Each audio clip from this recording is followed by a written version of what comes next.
Meus amados, o texto bíblico da nossa reflexão de hoje encontra-se no livro de Atos, capítulo de número 10, versículos 11 a 15.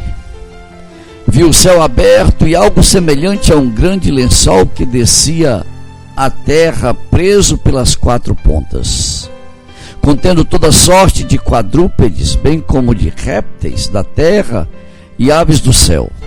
Então uma voz lhe disse: levante-se, Pedro, mate e coma. Mas Pedro respondeu: de modo nenhum, Senhor, jamais comi algo impuro ou imundo. A voz lhe falou segunda vez: não chame impuro ao que Deus purificou. Meus amados, o tema da nossa reflexão é mudança de paradigma. O sobrenatural de Deus invade o livro de Atos. Desde o início ao fim, nós podemos ver o agir do Espírito Santo no livro de Atos. Aliás, ele pode ser chamado de Atos do Espírito Santo. Infelizmente, muitos não creem mais em visões, sonhos, a audição da voz divina, não é? E, por consequência, estão estagnados numa vida espiritual insuportável. Já eram para ter sido promovidos, já eram para estar no outro nível, no outro patamar, mas encontram-se estagnados. Porque aquilo que poderia promovê-los, não é, ou ajudá-los na promoção, tem sido descartado automaticamente. Lembre-se, meu amado, que Pedro já havia passado por muitas experiências, inclusive a do batismo do Espírito Santo, mas mesmo assim havia muito em Pedro que o impedia de ver as pessoas como Deus queria que Pedro as visse. O texto não tem a ver com as leis da dieta judaica, o que se podia comer e o que não se podia comer, o que era impuro e o que não era, mas tem a ver com a discriminação de judeus a gentios. Como Pedro via os gentios. Pedro aprendera desde cedo que não se deveria se juntar com os gentios em qualquer tipo de reunião, congraçamento, porque era abominação.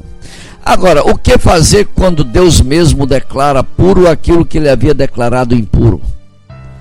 Talvez você que está me ouvindo esteja passando por algo semelhante, que há algum tempo Deus o permitia fazer, mas agora Deus o proíbe.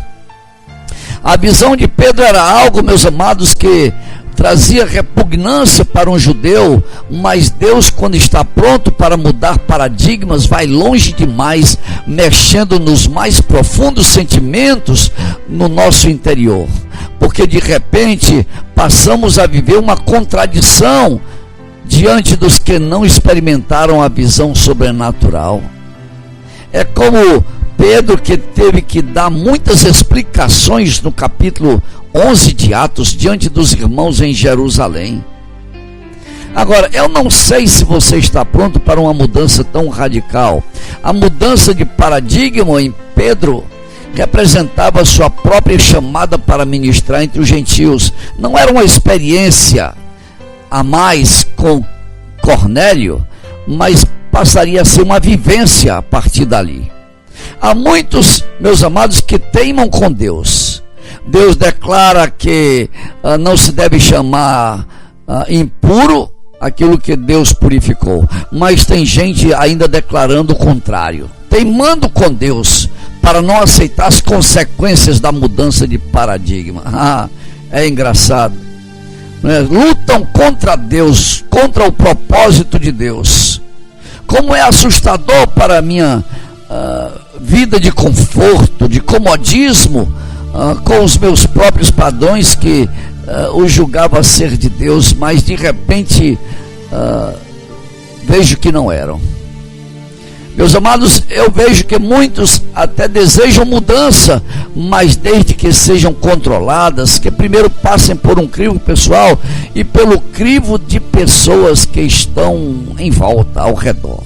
É imprevisível, meus amados, saber quando Deus vai agir. É impossível saber quando Deus vai descortinar o sobrenatural. Pedro jamais pensava que numa soneca antes do almoço, enquanto o almoço se preparava, fosse sacudir a sua vida, como naquele dia e nos dias seguintes, indo à casa de Cornélio. A visão de Pedro mostra que Deus tem um tremendo senso de humor, mas para Pedro não tem nada de engraçado. Os homens que Deus mais usa são aqueles que passam por experiências que provocam verdadeira reformulação de conceitos, de atitudes, de posturas que movem, meus amados, com sentimentos interiores profundos.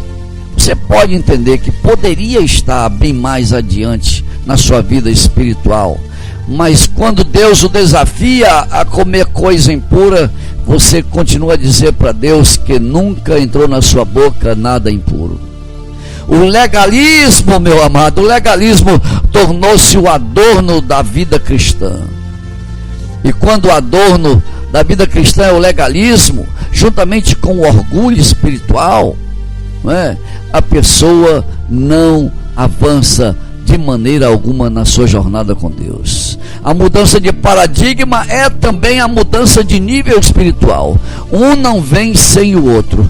E se você planeja e deseja mudança de nível espiritual, eis aqui a base. Eis aqui o pré-requisito, a mudança de paradigma. Nem que Deus quebre tudo, desmantele tudo, não é? O sonho de Jacó, preste bem atenção, o sonho de Jacó no Val de Jaboque mudou a sua vida. Agora ele é Israel. O sonho de Salomão mudou a sua vida. Pede-me o que tu quiseres que eu te darei. O sonho de José mudou a sua vida. José no Egito. O sonho de Maria mudou a sua vida quando o anjo lhe apareceu e falou daquilo que Deus estaria fazendo. E ainda tem muita gente criando obstáculos para as mudanças que Deus quer fazer, para que eles mesmos venham à realização do propósito de Deus para as suas vidas. Esta é a palavra de hoje, meus amados, mudança de paradigma. Aqui quem fala, meus amados, é pastor Edson Lemos, da Missão Global Palavra de Vida, com mais uma reflexão, Palavra de Vida. Que Deus, pois, nos abençoe. Amém e graças a Deus. Aleluia.